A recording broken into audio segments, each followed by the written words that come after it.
Test, test. Oh, there we go. All right, can everybody hear me okay? Awesome.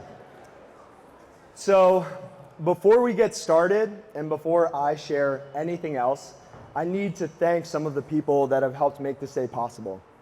So first, to the person who I love the most and the person who loves the spotlight. I'm going to embarrass my wife again, so come on up here, Michaela. Come on up.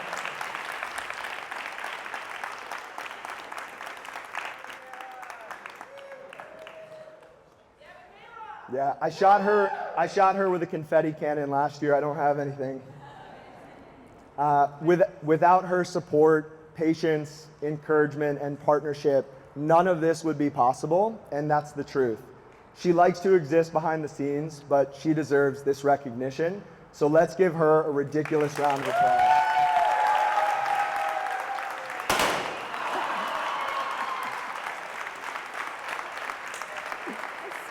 I love you.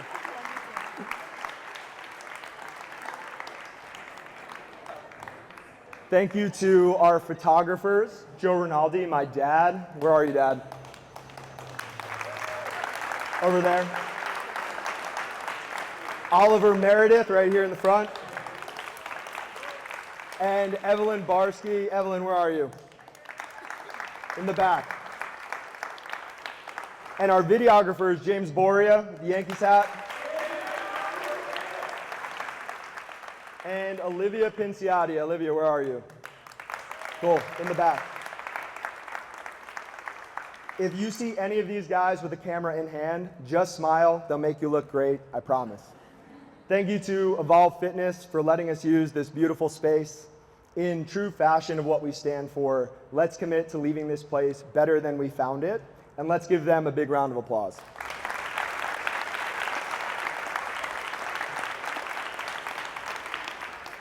Last but not least, thank you to everyone who goes above and beyond in supporting what we do here at Project Endure. We would not be here today without a lot of help from a lot of people. You know who you are, and I appreciate you more than you know. So let's clap it up for that group.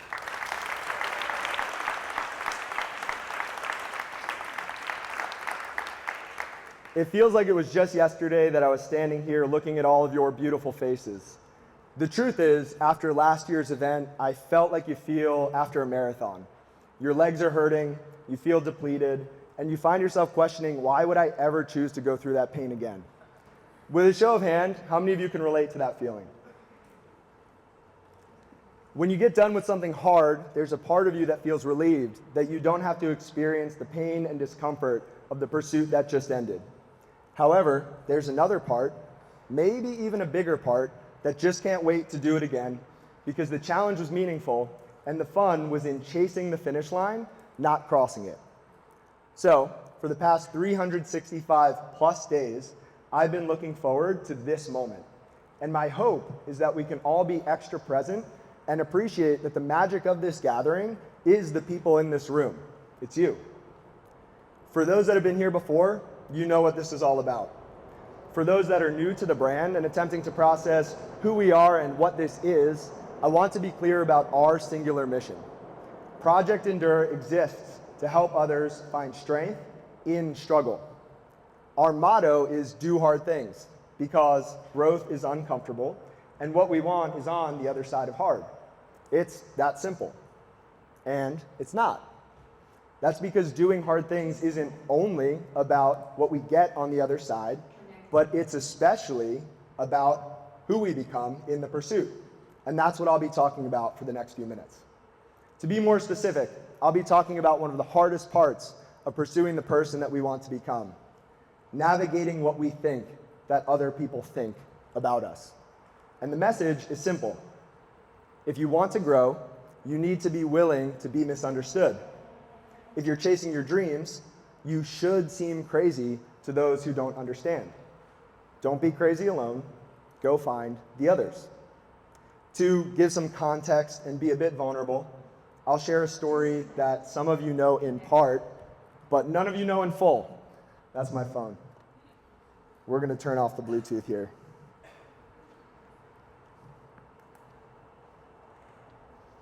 All right. There we go. Since 10 years old, I've been navigating a genetic eye condition that causes progressive loss of sight. That was a hard pill to swallow as a kid.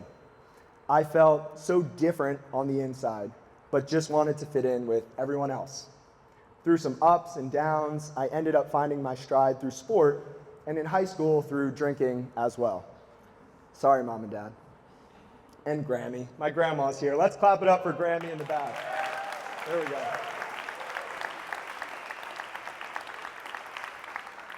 I went off to college and embraced both sport and drinking, especially the drinking. And the first semester of college was a wake-up call. I realized that I couldn't trust the extremist in me around alcohol. And so, as an 18-year-old freshman who'd never had a legal drink, I decided to give it up altogether. That left me in a place that I'd never been, in a brand new environment, without formal sport, surrounded with people that I didn't know who all wanted to do the thing that I just committed to stop. That marked the beginning of a very lonely chapter. I did the best that I could to make friends, but to be honest, I chose isolation because it was way easier to be different and alone than to try and find the others. To make a long story short, I developed disordered eating and severe body dysmorphia, which I denied for years, even though it was obvious. I transferred schools to pursue a degree in exercise science because I wanted that degree, and that's the truth. But the part that I never told people is because I wanted to be home, and I was really tired of feeling so alone. Even while at home, I isolated and sulked in the fact that I felt so different. In hindsight, I chose to be a victim in a world that didn't seem to understand me. I pulled it together and came here to Philadelphia to pursue graduate school, and the first year here was hands down the hardest, darkest season of my life. I woke up every morning with every intention of wanting to feel better, but no matter how hard I tried, I couldn't. I didn't know what I needed. In time, what I needed became clear. I needed a person who I felt compelled to do hard things for. I needed a person who loved and supported the person who I was, no matter how different I felt from everyone else. I needed a person to point me back toward the faith that I had been drifting from. I didn't know it until I met her, but I needed my wife. She still thinks I'm crazy, by the way, and I take that as a compliment. So, here's what I've learned through it all. In the end, what other people might think about us and our decisions is all about them and their perspectives, and it's none of our business. Like Friedrich Nietzsche once said, "Those who dance are considered insane by those who can't hear the music." While you might not find your spouse today, and who knows, you will find a few hundred people who have a desire to be different from the world around them and are dancing to music similar to yours. This room is full of people who are swimming upstream against the current of what's popular, convenient, and comfortable in order to become the best that they can be.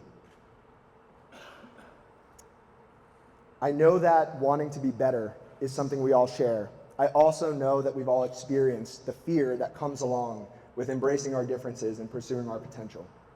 Like it's been said, so many of us choose our paths out of fear disguised as practicality. What we want seems impossibly out of reach and ridiculous to expect, so we never dare ask the universe for it.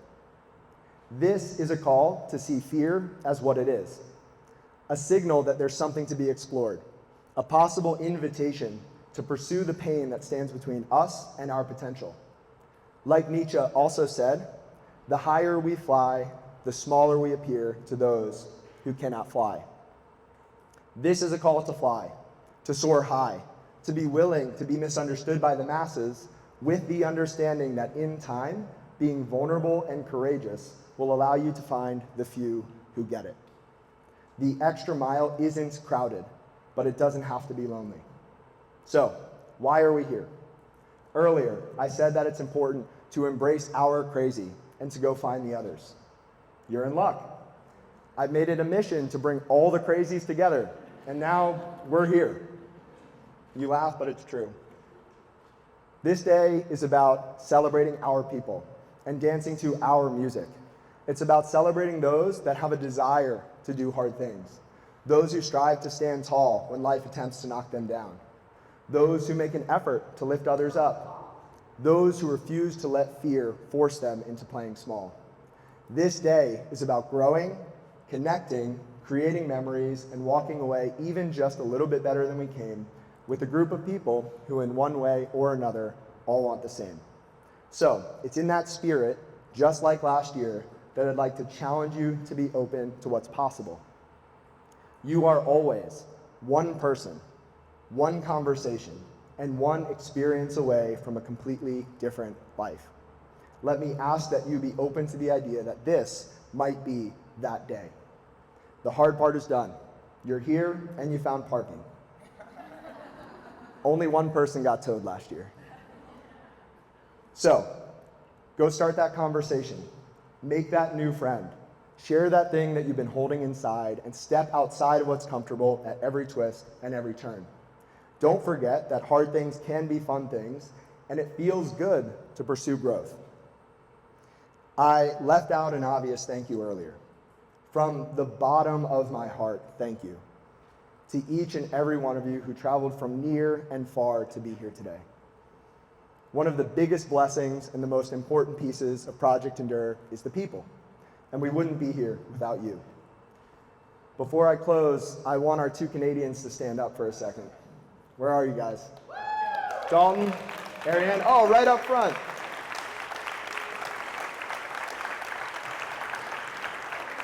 You guys can sit down. Two of the best humans I know, and just a testament to the community and the connections that are here, that they would travel all the way from Canada to be here. So, I am so appreciative, I'm so grateful. Words don't do it justice, and I could talk forever. But I'll stop here after sharing the same quote from Alexis Carrel that I've ended this talk with each year. He said, "Man cannot remake himself without suffering, for he is both the marble and the sculptor." It's almost time to do hard things. Thank you.